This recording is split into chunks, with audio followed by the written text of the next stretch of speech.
సంవత్సరాలు కాల్చిపారేసింది. చివరికి ఈ వితంతు వివాహాలు చేయాల్సిందే.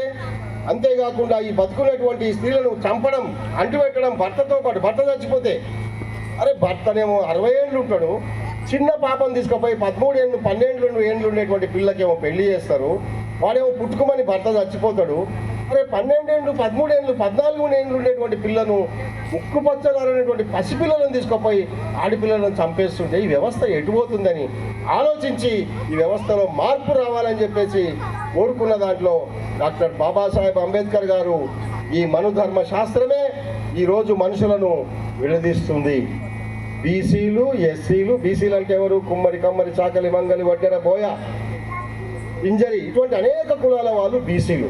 తెలుగోళ్ళు, ముదిరాజులు, మున్నూరు కాపులు. తర్వాత ఈ వాడలలో ఉండేటువంటి అంటరాని వారని చెప్పబడుతున్నటువంటి మాల, మాదిగ, మహర్, చమర్, ఇటువంటి కులాలన్నీ కూడా ఎస్సీలు. ఎక్కడో అడవిలో ఉండేటువంటి కోయ, గోండు, చెంచు, సవరలు, వీళ్ళందరూ కూడా ఎస్టీలు. వాళ్ళు ఈనాటికి కూడా వాళ్ళకు ఎలాంటి నాగరికత తెలియని పరిస్థితిలో బతుకుతున్నారు ఈ ఎస్టీలు. మైనారిటీలు, ఎవరు మైనారిటీలు? ఈ దేశంలో చదువుకునేటువంటి అవకాశం ఇవ్వకుండా, ఈ దేశంలో అంటు ముట్టు అనేటువంటి పేరుతో దూరం పెడితే విధి లేని పరిస్థితుల్లో పోయి క్రిస్టియన్ మతంలో చేరిపోయిన వాళ్ళు ఎవరు? అంతా మనోళ్ళే. వేరే వాళ్ళు ఉన్నారా? ఎవరన్నా కొత్త వాళ్ళు? బ్రిటిష్ నుంచి వచ్చిన వాళ్ళు ఇంకా ఉన్నారా? ఇప్పుడు ఏమన్నా క్రిస్టియన్స్ కూడా ఎవరు? అంతా మనోళ్ళే. ముస్లింలు కూడా మనోళ్ళే, మతం మార్చుకున్న వాళ్ళే. కాబట్టి ఈ దేశ మూలవాసులైనటువంటి బీసీలు, ఎస్సీలు, ఎస్టీలు, మైనారిటీలు, అగ్రకులాలకు సంబంధించినటువంటి ఆడవాళ్ళను బానిసలు, శూద్రులు అని చెప్పిండ్రు. వీళ్ళు కింద ఉండాలి, వీళ్ళు పాదాల నుంచి పుట్టిండ్రు, పాదాల నుంచి కాళ్ళ నుంచి పుట్టిండ్రు. మరి తొడల నుంచి పుట్టిన వాళ్ళు ఎవరు? వైశ్యులు అంటే కోమటోళ్ళు. కోమటోళ్ళు ఏడికెళ్ళి పుట్టినంటే తొడల నుంచి పుట్టిండ్రు. ఎవరైనా కాళ్ళ నుంచి, తొడల నుంచి, భుజాల నుంచి, ముఖం నుంచి పుడతారా మా ఏడనా? ఎంత తప్పుడు సిద్ధాంతం ఇది. అయినా మన వాళ్లకు నమ్మించింది. నెత్తి మీద నుంచి, ముఖం నుంచి పుట్టినటువంటి వాళ్ళు బ్రాహ్మణులు, బ్రహ్మలు, వాళ్ళే దేవుళ్ళు. తర్వాత భుజాల నుంచి పుట్టినటువంటి వాళ్ళు రాజులు. ఈ బ్రాహ్మణులకు మాత్రమే చదువుకునే హక్కు ఉంది. కొంతకాలం వరకు రాజులకు కూడా లేదు చదువుకునే హక్కు. మళ్ళీ కొంతకాలం తర్వాత రాజులకు చదువుకునే హక్కు ఇచ్చింది. కాబట్టి ఈ చాతుర్వర్ణ సిద్ధాంతం ఈ బీసీ, ఎస్సీ, ఎస్టీలు ఏమో బానిసలుగా బతికుండాలి, మీకు భూమి హక్కు లేదు, చదువుకునే హక్కు లేదు, మీరు మంచి తిండి తినే హక్కు లేదు, మంచి బట్ట కట్టే హక్కు లేదు.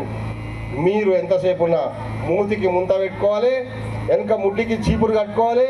మనం నడిచినటువంటి నడక మీద, మన పాదాల జాడల మీద మళ్ళీ ఎవరు నడవకూడదని చెప్పి తాటాకుతున్న మన అడుగులంతా ఊడ్చేసి ఏడ ఉమ్మియకూడదు. ఎంతసేపు ఉన్నా నువ్వు మూతికి ముంత పెట్టుకొని ఆ ముంతలనే ఉమ్మియాలి. మళ్ళీ ఇంటికి పోయి నీ ఇంటికాడే తీసుకుపోయి ఆ ముంత చల్లుకోవాలి తప్ప ఇప్పటిలాగా పుచ్చుకొని ఆకు తిని ఆడంటాడ ఉమ్మించేది లేదప్పుడు. ఉందా ఒకప్పుడు? ఉందా తమ్ముడు? లేదు. ఊర్లో ఆడంటాడ ఉమ్మించేది లేదు. కేవలం ముంత మనం కట్టుకోవాలి. మనం అంటరాని మన మనమే తీసుకుపోయి ఆడన పెట్టుకోవాలి. ఒకవేళ మనం నడిస్తే మన అడుగుల జాడలు, దళితుల జాడలు, ఎస్సీ ఎస్టీల జాడలు నడిస్తే, అంటరాని వాళ్ళ జాడలు మనం దొక్కితే మనకు దరిద్రం వస్తుంది. కాబట్టి మనం అడుగులు నడచకూడదని చెప్పి మన వెనక చీపురు కట్టేవాళ్ళు. అసలు బట్టలు కట్టుకునేటువంటి హక్కు లేదు. ఒక దశలో కేరళ అనేటువంటి రాష్ట్రంలో ఆడపిల్లలు జాకెట్లు తొడుక్కోకూడదు.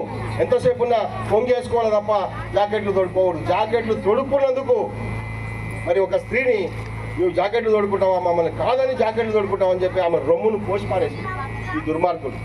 అంటే కొన్ని వేల సంవత్సరాల పాటు వాళ్ళు చెప్పిందే చెయ్యాలి, వాళ్ళు ఆడిందే ఆడాలి, మనం వాళ్ళు పాడిందే పాడాలన్నట్లుగా ఈ రాజులు, బ్రాహ్మణులు వాళ్ళు ఇష్టం వచ్చినట్లుగా ఈ వ్యవస్థ మీద దాడి చేస్తుంటే బాబాసాహెబ్ లాంటి, మహాత్మా జ్యోతిరావు పూలే లాంటి, గౌతమ బుద్ధుడు లాంటి, ఛత్రపతి శివాజీ మహారాజు లాంటి వాళ్ళు, గొప్ప వాళ్ళు, అశోక చక్రవర్తి లాంటి వాళ్ళు ఈ దేశంలో పుట్టి అయ్యా మనుషులందరూ సమానమే అని చెప్పి ఎవరు కూడా అంటరానోళ్ళు ముట్టరానోళ్ళు అనేటువంటిది లేదు, అందరికీ భూమి హక్కు కల్పించాల్సిందే, అందరికీ చదువు ఉండాల్సిందే అని చెప్పి ఆ మహానుభావులను చదువుకున్నటువంటి బాబాసాహెబ్ అంబేద్కర్ చెప్పడం కాదు, మనం ఒక రాజ్యాంగమే రాయాలి, మన దేశానికి స్వతంత్రం వస్తుందని చెప్పి ఆ మహానుభావుడు గొప్ప రాజ్యాంగం రాసిండు. ఏమని రాసిండు? అప్పటి వరకు ఎస్సీలకు భూములు లేవు, ఎస్సీలకు భూములు ఇవ్వాలి. అప్పటి వరకు ఎస్సీలకు చదువుకోవడానికి బడులు లేవు. అప్పటి వరకు ఎస్సీలకు మాట్లాడే హక్కు లేదు. పంచాయతీ జరిగితే పంచాయతీ పెట్టే హక్కు లేదు. కానీ బాబాసాహెబ్ అంబేద్కర్ గారు వచ్చినాక సమానత్వపు హక్కు వచ్చింది. అందరూ సమానమే, అందరూ స్వేచ్ఛగా ఉండొచ్చు, ఎవరిని కూడా ఎవరు ఆటంకపరిచే పరిస్థితి లేదు అని చెప్పి ప్రాథమిక హక్కులు, పౌర హక్కులను తీసుకొచ్చి పెట్టిండు. కాబట్టే ఈరోజు ఇట్లా ఉపన్యాసం ఇచ్చి మనం మాట్లాడుకుంటున్నాం. ఒకవేళ ఇప్పుడు కొంతమంది కుట్ర చేస్తున్నారు, అదే బాపనోళ్ళు, అదే ఎవరైతే రాజుల కాలానికి సంబంధించిన క్షత్రియులు ఉన్నారో వాళ్ళు ఇప్పుడు మళ్ళీ కుట్ర చేస్తున్నారు. వెనకటి రాజుల కాలం తేవాలని చూస్తున్నారు, మళ్ళా వెనకటి రాజుల కాలం మళ్ళీ తీసుకురావాలని ప్రయత్నం చేస్తున్నారు. కాబట్టి ఈ పరిస్థితిని వ్యతిరేకించి మనం మన రాజ్యాంగాన్ని కాపాడుకోవాలి. రాజ్యాంగమే కనుక కాపాడుకోకపోతే ఈరోజు మనం ఈరోజు పాయింట్లు వేసుకొని షర్ట్లు వేసుకొని ఎట్లా తిరుగుతున్నామో 4 రోజులు పోతే నీ పై మీద బట్టలు ఉండవు, అంతా ఊసిపోతుంది. ఇప్పటికే మీరు బాగా గుర్తుపెట్టుకోండి, రైతు వేదిక ఎవరు భూములు గుంజుకున్నారు? రైతు వేదిక కట్టినప్పుడు ఎవరు భూములు గుంజుకున్నారు? హరితహారం పెట్టినప్పుడు ఎవరు భూములు గుంజుకున్నారు? తర్వాత శ్మశాన వాటికలు కట్టినప్పుడు ఎవరు భూములు పోయినాయి? ఒక్కసారి ఆలోచించండి మీరు, పోయిన భూములు ఎవరెవరు. అంటే ప్రత్యేకించి ఎస్సీల భూములను బీసీల భూములనే గుంజుకోవడం జరుగుతుంది. భూములు లేకుండా చేయాలి, ఉద్యోగం లేకుండా చేయాలి, చేతుల పని లేకుండా చేయాలి, చివరికి తినడానికి తిండి గింజలు లేక పిట్టలు రాలినట్టు రాలి అన్నమో అని చెప్పి ఆకలే అని చెప్పి చచ్చిపోయేటువంటి పరిస్థితి తీసుకురావాలని చెప్పి ఈరోజు కుట్ర జరుగుతుంది. ఈరోజు హైదరాబాద్ చల్లగా బతికింది కాబట్టి, హైదరాబాద్లో పోయి చేసుకోవడానికి ఇంత పని దొరుకుతుంది కాబట్టి మన వాళ్ళు అందరూ పల్లెలు ఇచ్చిపోయి హైదరాబాద్ ఈరోజు మనకు కళ్ళతల్లే సాకుతుంది. అవునామా? అవునా కాదా చెప్పండి? మన ఊర్లో మనకు ఉండడానికి, చేసుకోవడానికి, తినడానికి పనులు ఉన్నాయా? లేవు. మన పిల్లలందరూ పోయి పట్నం పోయి ఆడ బతుకుతున్నారు. ఆడ బతుకుతున్నందుకే ఈరోజు ఎంతో కొంత మనం మన పిల్లలను చదివించుకుంటున్నారు. ఈరోజు కంప్యూటర్లు వచ్చినాయి, గొప్ప గొప్ప చదువులు చదువుకొని మన పిల్లలు గొప్ప సాఫ్ట్వేర్ ఇంజనీర్లు అయ్యేటువంటి అవకాశం ఎట్లొచ్చిందంటే బాబాసాహెబ్ అంబేద్కర్ వల్లనే వచ్చింది. ఇప్పుడు ఆ సాఫ్ట్వేర్ ఇంజనీర్లు కూడా మన వాళ్లకు ఉద్యోగాలు రాకుండా ఆర్టిఫిషియల్ ఇంటెలిజెన్స్ అనేది ఒకటి వచ్చి ఉన్న ఉద్యోగాలు, గూగుల్లో 30,000 ఉద్యోగాలు పోయినాయి. గూగుల్ కంపెనీలో ఎన్ని ఉద్యోగాలు పోయినాయి? 30,000 ఉద్యోగాలు. అతిపెద్ద కంపెనీ గూగుల్ కంపెనీ ప్రపంచంలో, వాళ్ళనే 30,000 తీసేసిండ్రు. ఈ ప్రభుత్వం వచ్చిన తర్వాత 5 లక్షల కంపెనీలు మొత్తం మూసేసిండ్రు. చేసుకుందామంటే పని లేదు. ఒకవేళ వరి నాటు ఇంతకుముందులాగా ఏమనేదంటే ఏం చేసుకోకుంటే అమాలి పని చేసుకొని బతాం లేని అంటుంది. ఇప్పుడు అమాలి పని కూడా చేసుకోవడానికి లేదు అవకాశం. ఎందుకంటే అన్ని మిషన్లే వచ్చినాయి, అన్ని మిషన్లే వచ్చినాయి. నేను మేస్త్రి పని చేసుకొని బతా, మిషన్ వచ్చింది. ఆ మిస్త్రి తీసుకుపోయి తొలగించేసిండ్రు. అడ్డ మీద పోయి కూలీలుగా కూర్చుంటే వారం రోజులైనా నీకు పని దొరుకుతలేదు. వనపర్తిలో ఒకప్పుడు అడ్డ మీద కూలీలు ఉండేవాళ్ళు కాదు, చేనులలో పని చేసుకునే వాళ్ళు, ఏదో బతుకునే వాళ్ళు. ఈరోజు చదువుకునే వాళ్ళు కూడా అడ్డముది కూలీలుగా, ఒకటేమో పాత బజార్లో ఒక అడ్డ, ఒకటేమో చల్మారెడ్డి హాస్పిటల్ కాడ ఒక అడ్డ, రామాలయం కాడ ఒక అడ్డ, ఇట్లా పట్టణాలల్లో ఊరు పల్లెకు అడ్డకు లేబర్ కూలీల అడ్డ పెరిగిపోతుంది. కూర్చొని చూసి ఈ పట్టణం పోయినా కూడా మనకు పని దొరుకుతలేదని తిరిగి మళ్ళీ పల్లెటూళ్ళకే వాపసు వస్తున్నారు పనులు. ఇది జరుగుతుందా లేదమ్మా? కాబట్టి రానున్న రోజులు చాలా ప్రమాదకరమైన రోజులు ఉన్నాయి. ఇది బాబాసాహెబ్ అంబేద్కర్ గుర్తించే ఒకటి చెప్పిండు. మిత్రులారా, political power is a master కి. మనకు రాజ్యాధికారం రానంత వరకు, మనం ఎమ్మెల్యేలు ఎంపీలు అయి ప్రధానమంత్రులమై ఈ రాజ్యాన్ని ఏలినంత వరకు మనకెవడు పెట్టడు, మన గురించి ఎవరు ఆలోచించరు అని చెప్పి ఆ రోజు ఎస్సీలకు రిజర్వేషన్ ఇచ్చిండు బాబాసాహెబ్ అంబేద్కర్ గారు. 341 340 బీసీలకు ఇచ్చిండు, 341 ఎస్సీలకు ఇచ్చిండు. కానీ బీసీలు సక్రమంగా బాబాసాహెబ్ అంబేద్కర్ గారి మాట విననందుకు ఈరోజు ఎమ్మెల్యేలు ఎంపీలు కాలేకపోయింది, రిజర్వేషన్ తీసుకోలేకపోయింది. అదే బీసీలు ఆ రోజు బాబాసాహెబ్ అంబేద్కర్ మాట వినింటే ఈరోజు బీసీలు జనాభా దామాషా ప్రకారం ఎమ్మెల్యేలు ఎంపీలు అవుతుండే, రాజ్యం మనకు వస్తుండే. కానీ కుట్ర చేసి బాబాసాహెబ్ అంబేద్కర్ ఎంబడి పోతారా మీరు, అంటరాయను ఎంబడి పోతారా మీరు అని చెప్పి బీసీలను తప్పుదో పట్టించినందుకు ఈరోజు బీసీలు ఇప్పటి వరకు అనుభవిస్తున్నారు. ఎంతో కొంత బాబాసాహెబ్ రిజర్వేషన్ ఇచ్చినందుకే, ఎమ్మెల్యేలు ఎంపీలు అయినందుకే, మనోడు పోయి అసెంబ్లీలలో ఎంతో కొంత మాట్లాడుతున్నందుకే మనకు ఎన్నో కొన్ని చట్టాలు అమలవుతున్నాయి. దాంట్లో కూడా ప్రైవేటైజేషన్ వచ్చింది. పివి నరసింహారావు వచ్చిన తర్వాత మొత్తం ప్రైవేట్ అయిపోయినాయి. అన్ని ప్రైవేట్ స్కూల్ అయినాయి, ప్రైవేటు కంపెనీలు అయిపోయినాయి, మొత్తం ప్రైవేట్ అయిపోయినాయి. ఈరోజు ఉద్యోగాలు లేవు.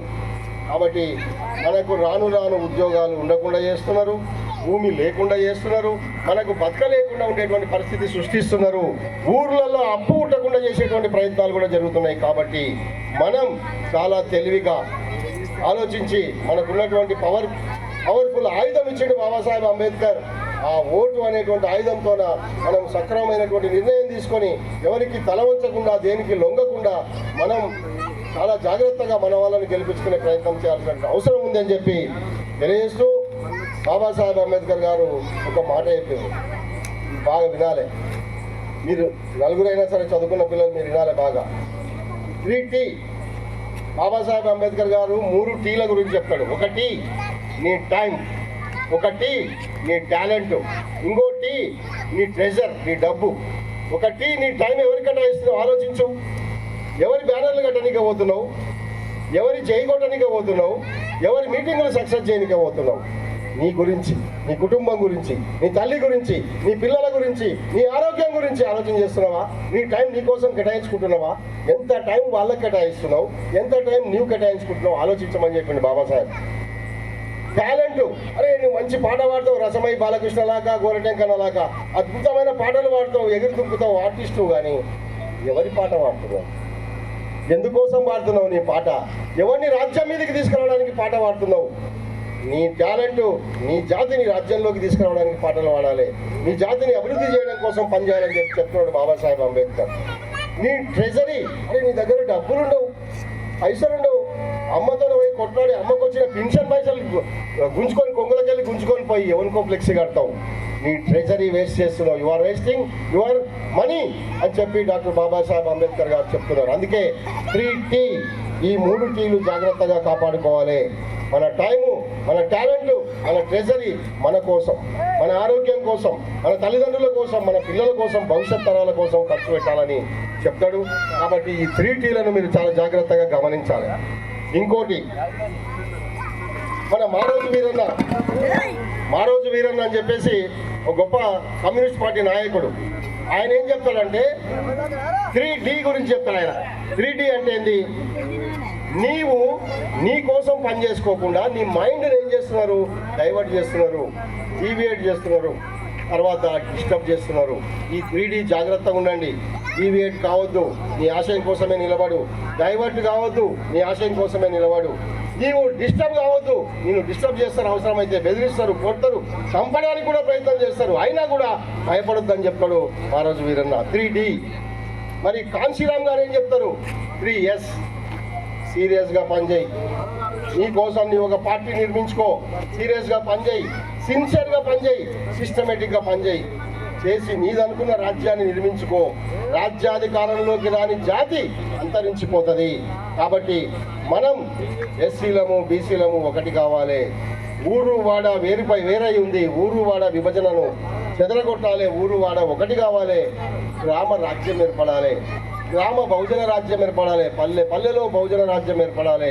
అప్పుడు మాత్రమే ఢిల్లీలో రాజ్యం మన చేతికి వస్తుందని గుర్తుంచుకొని, బాబాసాహెబ్ అంబేద్కర్ గారి యొక్క జయంతులు వర్ధంతులు మాత్రమే కాదు, ప్రతిరోజు చూడండి మీరు వాళ్ళు ఎంత జాగ్రత్తగా పనిచేస్తున్నారు. ప్రతి సీరియల్లో వాళ్ళ గురించి చెప్పుకుంటున్నారు, మంచిగా సిస్టమేటిక్గా మన మెదళ్ళకి ఎక్కిస్తున్నారు. ప్రతి సినిమాలో మనకు నష్టం చేసేటువంటివి పెడుతున్నారు. జీవితంలో ప్రతి అడుగడుగున మనల్ని డిస్టర్బ్ చేస్తున్నారు.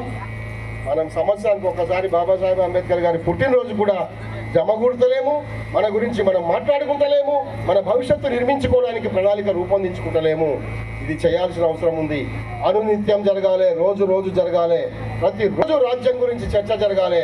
ప్రతిరోజు ఈ ఫస్ట్ ఢిల్లీ రాజ్యం పక్కకు పెట్టండి, నీ గ్రామ రాజ్యం ఎట్లా సాధించుకోవాలో బీసీలతో చేతులు కలపండి. బీసీలు ఎస్సీలు ఏకంగండి, గ్రామ రాజ్యాన్ని స్థాపించుకొని గ్రామంలో గ్రామ స్వరాజ్యం ఏర్పడితే ఖచ్చితంగా మనం రాజ్యాధికారం సాధిస్తామని, బాబాసాహెబ్ అంబేద్కర్ గారి యొక్క ఆశయాన్ని నిలబెడతామని తెలియజేస్తూ, ఆ బాటలో అడుగడుగున నేను కూడా తప్పనిసరిగా బాబాసాహెబ్ అంబేద్కర్ గారి యొక్క ఆశయాలకు కట్టుబడి జీవితంలో ఖచ్చితంగా ఈ పోరాటంలో ఉంటానని మీ అందరికీ కూడా అండగా, మీ అందరికీ ఏ రకంగా ఎప్పుడు పులిగజర్లకు ఏ క్లాసులు ఇవ్వాలన్నా, ఏ సందర్భం వచ్చినా, ఏ అవసరం వచ్చినా నేను సిద్ధంగా ఉంటానని కుర్బన్న ఒకటే మాట చెప్పిండు.